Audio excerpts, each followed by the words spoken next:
Hello, hello, hello. Doc Bryce here. Fatty liver ang ating topic. Okay, mga atay natin, okay? Ano ang malalang resulta nito? So, syempre, kapag sinabing fatty liver, alam mo yung pinag-uusapan natin yan pagka, yung mga tumador, yung mga umiinom ng mga alak, yan. Yan ang kadalasan ang problem nila, na problema mga lalaki dyan, fatty liver. Pagka nagkaroon ng fatty liver, pinagbabawalan na sila ng uminom. Dati yun. Ngayon, meron na tayong tinatawag na non-alcoholic fatty liver disease. Okay, so hindi na siya galing sa alcohol. Ano ba ito? Okay? Pagka sinabing fatty liver, this is accumulation of excess fat sa liver. Okay? Ayan.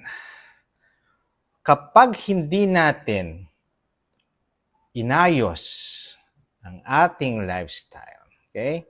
Yung fatty liver, meron yan mild, moderate, severe. Okay? Pagka hindi nyo po pinagtuunan ng pansin, hinayaan nyo yan, bakit? Bakit yung iba hinahayaan lang? Kasi walang nararamdaman. Sometimes most of the time, it's asymptomatic. Pagka sinabing asymptomatic, walang mga simptomas yan. Pero, once na meron na yung symptoms, ibig sabihin, may damage na yung liver. So, kadalasan, fatigue, nangyayari, or, tawag dito, meron mga nangyayaring sumasakit ang upper quadrant, right? Upper quadrant ng tiyan natin, dyan yung liver natin, sumasakit na yan. Kaya kadalasan, nagpapa-ultrasound, or minsan madedetect natin through blood. Yung level ng liver function test ay matataas. Okay? Nung panahon ng mga, naalala nyo yung mga prutas, Gino juice, yung mga uso yung mga juice, tapos mayroong mga hinahalong mga syrup, dyan nag-boom ang non-alcoholic fatty liver disease. Akala natin, prutas, healthy. Hop! Huwag nating isiping masama ang prutas. Kasi sa low carb, nasa caution food list siya. We can also consume fruits, but in moderation. If wala po tayong fatty liver disease. Okay? Kasi ever since naman sa simula pa lang, kahit sa school, tinuturo sa atin, prutas, masustansya. Hep. Pero pagka may fatty liver po tayo, medyo iwas muna tayo sa prutas. Dahil meron tong pwedeng more damage sa atay natin. Okay, bakit? Kasi meron tong yung iba kasi ang diet nila is fruits or mga vegetable. Yan yung mga plant-based. Okay lang po yan. Ang mahalaga po dito, hindi sila yung excess calories. No? Kung excess ang calories nila sa katawan nila, tapos nag-high fruit pa sila, yan yung nakaka-damage. Pero kung restricted yung calories nila is okay, nababurn yan, pwede yung sa mga plant-based, pwede sila fruits. Pero sa mga low-carber, hindi natin problema yan. Because, pinaka-safe natin is strawberry and avocado. And also, dun sa caution food list ng mga prutas, tinitingnan po natin yung glycemic index ng mga prutas. Siyempre, yung mga low glycemic index, yan yung mga 44 and below. Yan yung mga approved natin. Okay? Yan yung mga approved. Okay. Sumasang-ayon ang langit sa stars. Okay? So, yan yung mga approved natin, yung mga low glycemic prutas. Pero in moderation, ha? You do not eat daily. In moderation tayo. Tapos, kung meron naman tayong mga fatty liver, huwag, bawal po. Sa mga low carber po to, ha? Okay? So, iyan. Pagka hindi natin i-correct ang fatty liver from mild, moderate, severe, pupunta siya sa cirrhosis or cancer. So, anong sagot sa liver cirrhosis or liver cancer? Liver transplant or yun lang ang alam nating management dyan. Or maghihintay na lang tayo. Okay? So, usually ang mga symptoms niyan, malala na. Okay? Sa mga liver cirrhosis or liver cancer. Meron akong patient, ito ha, hindi lang sa mga adults to. Okay? Usually, ang adults, 30 to 40% of the world merong fatty liver. Sa mga children, meron na rin. Rarely, dati dating matagal, years, ang children, rare na magkakaroon ng fatty liver. Pero sa panahon ngayon, sa generation ngayon, hindi. I have a patient, a 10-year-old male, obese. Akala nila diabetic, pero nagpakonsulta sila sa ibang pedya. So, pinalaboratory ng pedya, thinking na diabetic. Kasi merong, na dito, yung nangingitim ang leeg. Okay? So, nung meron ng resulta, sa akin pumunta, then, normal ang sugar, pero, times 3 the normal ang liver function test. So, nag-order ako ng ultrasound. And lo and behold, ang ultrasound niya is moderate fatty liver. Okay. Kinausap ko na ang parents. Pati yung mga kasama sa bahay. So, sabi ko, Mami, dalhin niyo po ang mga grandparents. Sabi niya, siya na daw magkakausap. Kasi, sabi ko, pagka hindi natin ma-address tong moderate fatty liver ng anak ninyo, there will come a time na magiging cirrhosis siya. Imagine that, 10 years old, moderate fatty liver, kung hindi niya babaguhin ang lifestyle niya, ano mangyayari? Worst scenario, liver cirrhosis or liver cancer. Okay? Wow! After 2 months, sabi ko, follow up siya with repeat laboratory. Imagine mo, yung liver function test niya, nasa 170, ngayon, I think nasa 90 na lang. Okay, so bumababa na siya. And nakita ko yung bata, nag-lose na ng weight, mga 4 kilos. That's good. And home-cooked meal na ang kanyang kinakain. And also, meron na siyang activity. Sinasama na sa mga activities yan. Exercise. Kasi isang way na ma-prevent ang fatty liver, ang obesity, magkakasama yan eh. Kasi ang fatty liver are inaano na as a metabolic syndrome. Okay?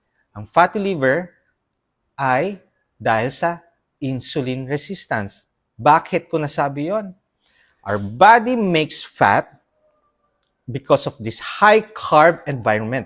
Panahon natin, puro high-carb. Only rice, no? Sugary food, sugar drink, ay yung mga iniinom na, yung mga matatamis na pagkain.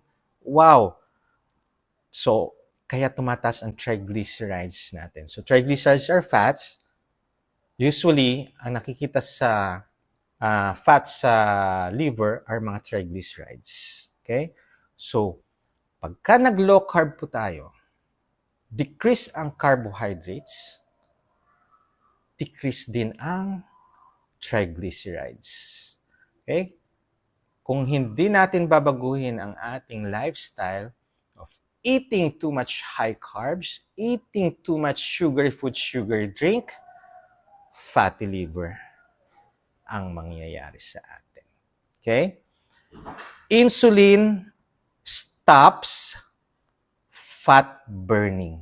Tandaan po ninyo yan. Insulin stops fat burning. Okay, if you have insulin resistance, dyan ang insulin will stop fat burning. Yeah, please change your lifestyle. Okay?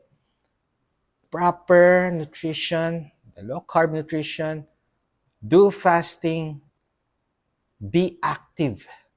Okay? So, you will have a healthier body. Okay? How to diagnose? Okay. Para malaman natin paano tayo may fatty liver, usually mga diagnostic liver function test. Yung AST, ALT, or yung SGOT, SGPT. Yan yun.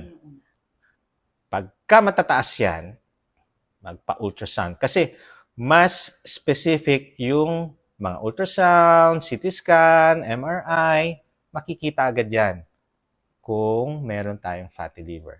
Okay? Pwede rin kasi mataas ang liver function test na mga konting taas lang, pero pagka in-ultrasound, normal. Kaya definitely, pagka times 3 the normal ang liver function test nyo, sure ako, meron kayong fatty liver.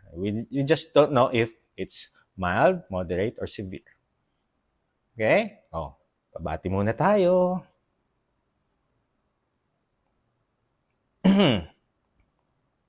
Wow, hello. Good evening, Arlene Venus. Okay lang po ba sa may fatty liver ang meat ng pork? Okay. Diba? Low carbs, low carbohydrate diet will decrease your triglycerides. Commonly, yan yung yan yung excess fat sa liver natin. Okay? So, yes, as long as you're not eating high carbs, you're not eating sugary food, sugar drink, ang katawan natin will be fat-fueled. Ang binaburn niya is fat, not the carbohydrates. Kasi mag-a-adapt ang katawan natin. Ito yung mga low carbers, no? Okay? If you are not a low carber, hindi ito para sa iyo. Okay? So, pagka low carber tayo, fat adapted, ang ating energy kinukuha natin sa fat. Okay? Mga ketogenic diet, ito yon. I-burn niya ang fats mo. Kaya, umu-okay ang liver. Walang fatty liver. Okay. Hi, Doc. Ako may fatty liver. Ano po gawin? Cathy Indiano Enero. Okay. If you have fatty liver, more than likely, you need to restrict your carbohydrates. Yung fruits, out nyo. No sweetener, no sugary food, sugar drink. So, ibig sabihin, huwag kayong kumain sa labas. Focus on home-cooked meal.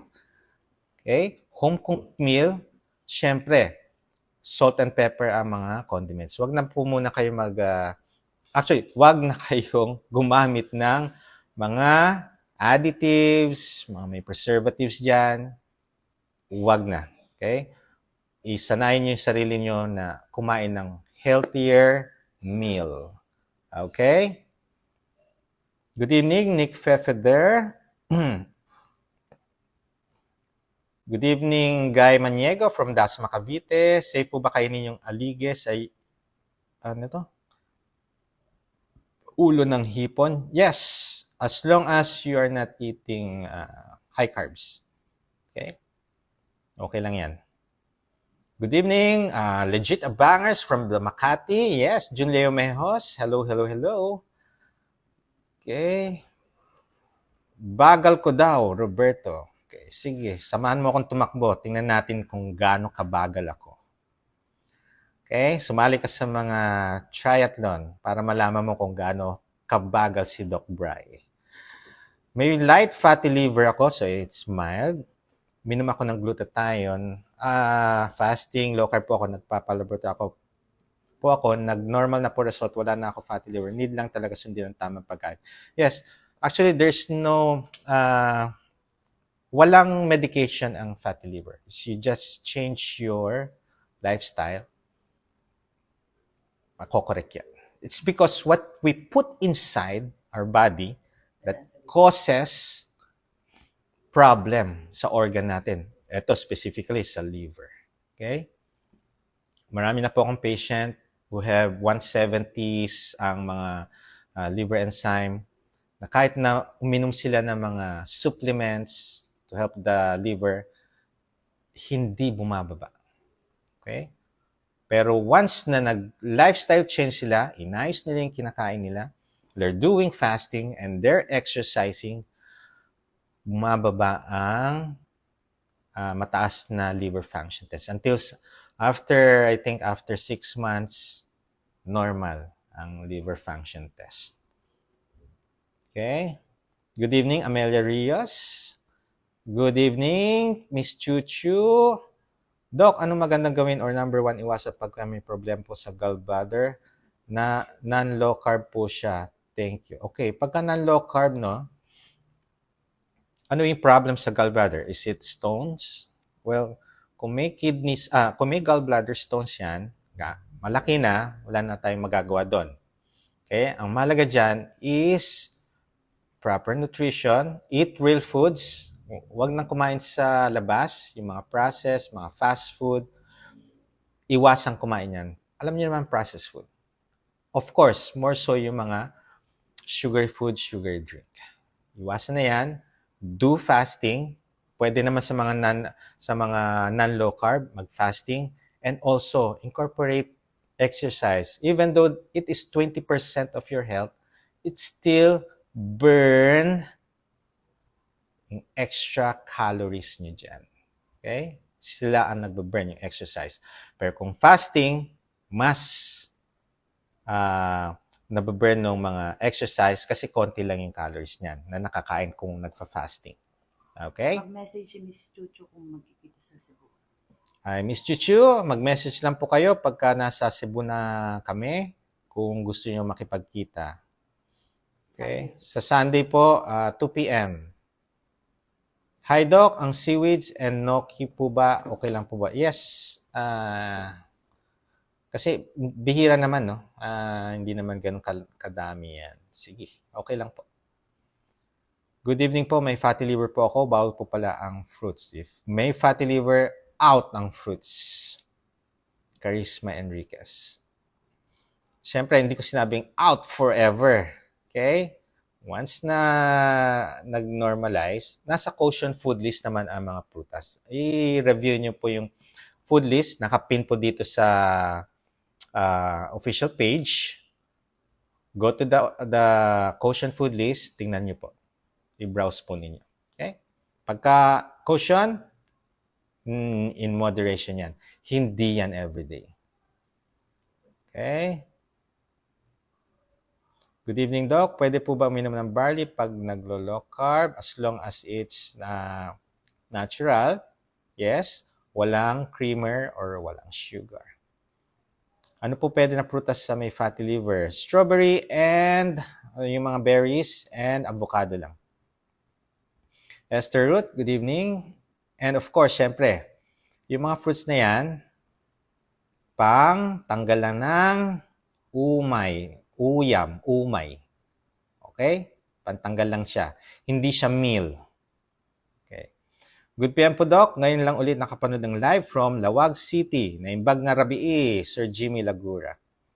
Hello, Bing Soriano. Doc, pwede ba alak? Wala po ako maintenance. Okay, doon ka sa... dati kasi ang fatty liver, it's yung alcohol ang nagkakos dati. Kasi talaga lahat tumador. Okay? Sa ngayon, mas marami po ang may fatty liver dun sa mga non-alcoholic. Okay? Nasa sa inyo na yan. Kung gusto nyo. Okay? Basta tandaan ninyo. You are in charge of your health destiny. Okay? You are the pilot of your health destiny. You are in charge. So bahala kayo kung anong gusto nyo gawin. Ito, para sa mga naglo-low carb, tulong ko po ito. Sa mga maraming questions while doing their low carb journey, I will answer that. And ang topic natin is fatty liver. Ano ang malalang idudulot o resulta neto sa atin? So, kung fatty liver, hindi nyo aayusin, liver cirrhosis or liver cancer lang. Irreversible na po yan. Okay? Good evening, Mary Rodis. Doc, pag AST 55, ALT 63, sobrang taas na po ba ito? Hindi po. Hindi po. Ang sobrang taas is times 3 the normal. So usually mga 40 or 38. I-times 3 nyo yun. So kung 40 times 3, 120. Yan. Mataas na yan. Okay? Okay. Good evening po from Adele Pito. Thank you for sharing. Yes, do not forget to share this live para makatulong sa atin sa mga mahal natin sa buhay, mga kaibigan natin na mayroong mga fatty liver. Hindi sila aware. So, annual check-up, malalaman, liver function test, matataas, fatty liver. Hopefully, hindi. Kasi pwedeng mataas ang function test, normal ang fatty liver. Pero kung pababayaan nyo, hindi nyo bibigyan ng pansin yung mataas na liver function test, pwede kayong pumunta na sa fatty liver. Okay ba? Okay, sabi ni Live. Good evening. Thank you, Miss Evelyn Divina, for sharing. Walang audio. Ay, walang audio. Baka dyan po, Miss Leanne, pakilakasan po yung volume ninyo. May mic na yan. Meron naman sigurong audio. Naririnig siguro ako niyan. Doc, ano po sintomas per stage ng fatty liver? Yun yung napaka-mahirap, no? Miss Margel Kuyangan. Halos karamihan, walang symptoms. Malalaman na lang nila annual check-up. Ang tatas ng liver function test. Tapos magpapa-ultrasound. Kung malala na po yung fatty liver, 60% may pain sa right upper quadrant. Dito sa stomach natin. Dito ang liver. Tapos nag-enlarge, lumalaki. So, kadalasan yung makikitaan natin, yung mga malalaki ang tiyan, hindi pansin. No? So, makikita, pwedeng fatty liver sila. Kadalasan, mga obese may fatty liver. Kadalasan yung mga diabetic may fatty liver. Okay? So, pwede sila magkaroon. Kasi metabolic syndrome din kasi ang fatty liver. Insulin resistance ang involved dyan. Okay? Tapos, fatty liver, positive, 20% the whole world merong fatty liver.